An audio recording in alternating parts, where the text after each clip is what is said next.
eu queria dizer a Vossa Excelência, aos nobres pares, que um dia histórico se avizinha para este Parlamento, porque estou convencido que a decência haverá de se sobrepor a um governo moralmente desonesto.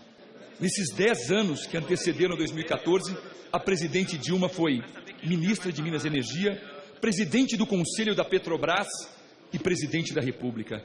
A sua omissão foi, de fato, um fato a demonstrar a improbidade administrativa caracterizada naquela época. O PT, que havia praticado o mensalão, agora criaram um novo modelo, o chamado Petrolão. O Petrolão era um esquema de corrupção dentro da Petrobras, instituído pelo PT, no qual percentual de propina era destinado aos partidos aliados, mas, como sempre, o PT, com a boca grande, tinha o seu maior volume.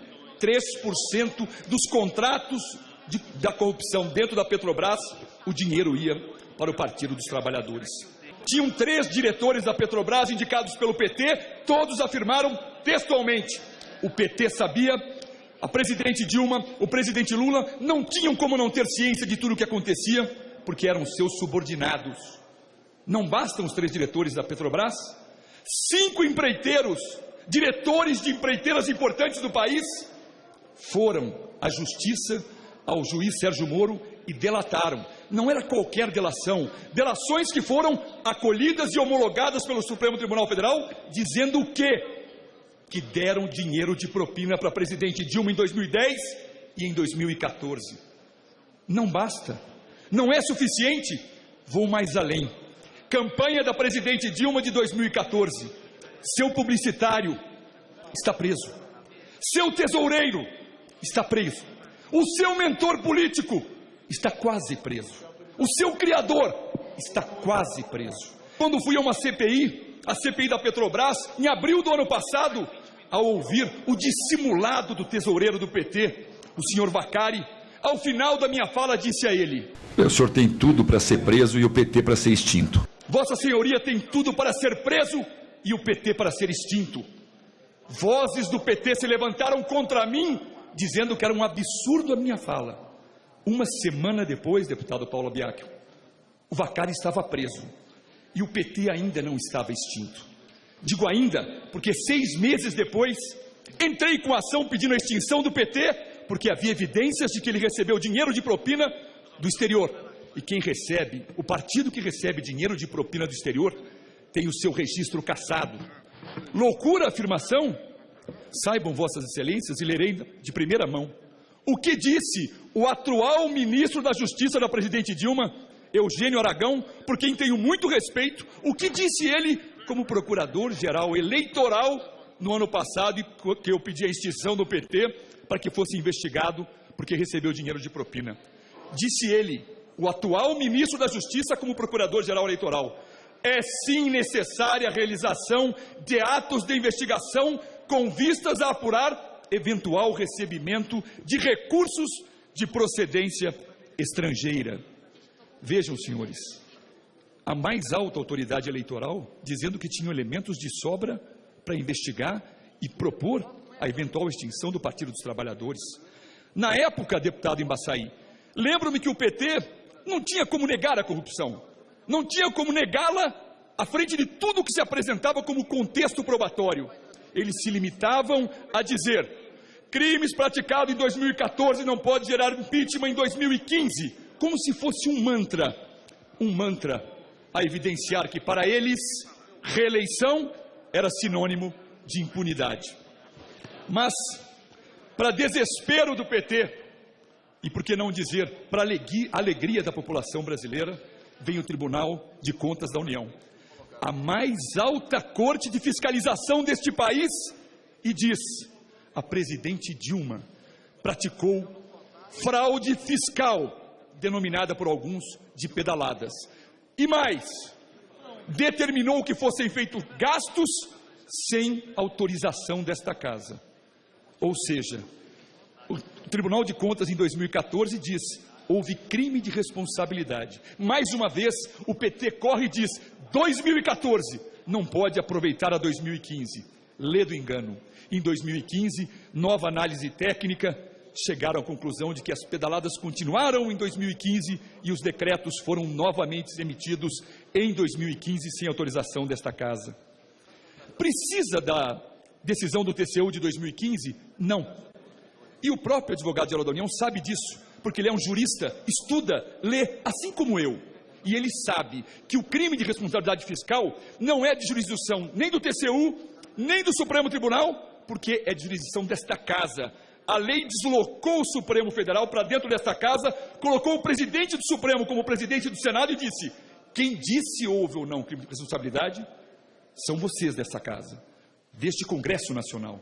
Tanto é verdade que alguns chegam a dizer: veja, o Congresso não chegou nem a votar as contas, como é que houve crime de responsabilidade? Como se eu pudesse haver crime condicionado à aprovação de contas do Congresso, que não aprova contas de 15 anos atrás. Que crime é esse? Que não pode ser caracterizado porque não houve aprovação do Congresso.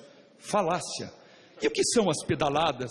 Que muitas vezes as pessoas não compreendem. Pedaladas é assim: eu, presidente da República, tenho bancos para servir aos brasileiros e não a mim. Eu chego para um desses bancos, Caixa Econômica Federal, e digo: olha, 2014 é ano de eleição, pague as minhas contas. Paga a Caixa Econômica Federal. E pagou por 14 meses seguidos. E o brasileiro perguntava: como é que o senhor está das pernas aí? Eu estou de pé, firme, superavitário. Mentira! O Brasil já estava de joelhos. E foram através das pedaladas que ela induziu a erro milhares de eleitores que nela votaram, induzidos a erro. Isso são as pedaladas, senhor presidente, isso são as pedaladas. E o decreto? Diz aqui o advogado-geral da União, diz aqui para esta casa, aonde houve o dolo? Senhor ministro, advogado-geral da União, se a lei diz, ela não pode determinar gastos sem autorização desta casa, e ela o faz, como perguntar onde está o dolo? Está em fazer algo que a lei não lhe outorga, não lhe permite. Isso é dolo, é evidentemente dolo, e ele sabe disso. Temos mais, o advogado-geral da União, mais uma vez amesquinhando o seu papel, vem a esta casa e diz: este relatório é imprestável. Ministro José Eduardo Cardoso, na noite de ontem, o Supremo Tribunal Federal diz que imprestável é a defesa de Vossa Excelência, que perdeu por 8-2 na mais alta corte desse país. Isso é imprestável, a sua defesa. Nada convenceu, a ninguém convenceu, porque foi imprestável a sua defesa. Eu sou da época, ministro José Eduardo Cardoso, em que a AGU defendia cotas raciais, em que a AGU defendia a lei Maria da Penha, e Vossa Excelência mesquinha o papel da AGU e vem aqui defender a Dilma de pedaladas, e o Lula para dizer que ele pode assumir um ministério para fugir às garras da justiça do Paraná. Vossa Excelência mesquinhou o papel da Advocacia Geral da União, mas eu entendo. Vossa Excelência está aí para defender a Dilma e o seu cargo. Eu estou aqui para defender a decência e o nosso país.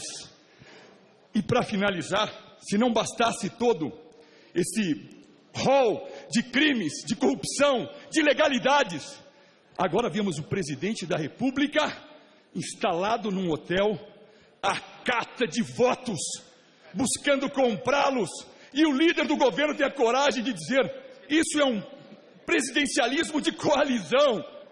Deputado José Guimarães, isso é safadeza, não tem nada de presidencialismo de coalizão. O cargo público não é porque é que é em comissão que não tem critério, e critério é o interesse público. Cadê o interesse público? Em se nomear o presidente Lula, processado criminalmente, para virar ministro e ter prerrogativa de foro. Foi isso que Vossa Excelência fez. Amesquinhou a Advocacia Geral da União.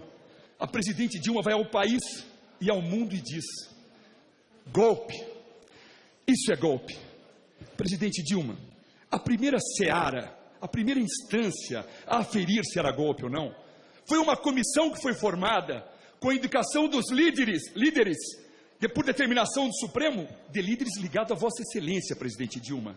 E lá, Vossa Excelência foi derrotada. Uma comissão dos seus, presidente Dilma, uma comissão dos seus é golpista. Mas não bastou isso. Vamos à OAB. O seu advogado, este ministro José Eduardo Cardoso, foi à OAB sustentar a tese do golpe. 27 estados, presidente Dilma, um ficou ao lado dele, 26 afastaram a sua tese. A OAB é golpista, presidente Dilma, mas não basta. Foram, repito, à mais alta corte do país, ao Supremo Tribunal Federal, que disse: não há golpe, o rito está correto, a ampla defesa foi respeitada e o relatório circunscreveu-se àquilo que deveria: pedaladas e decretos sem autorização desta casa. Portanto, reitero aqui o que disse: aonde está o golpe?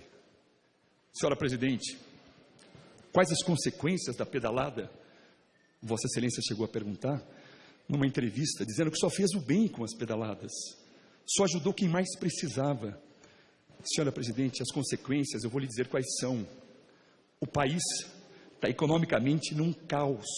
São 10 milhões de desempregados, são milhares de estudantes sem o FIES, é um SUS combalido, porque dinheiro da saúde foi para o bolso dos bandidos que rodeiam o seu governo. Presidente Dilma, quais as consequências? Vossa Excelência locupletou-se das esperanças dos brasileiros, locupletou-se dos sonhos dos jovens, e é por essa razão que, com muito orgulho, eu voto pelo seu afastamento e pelo seu impeachment no próximo domingo. Muito obrigado, senhor.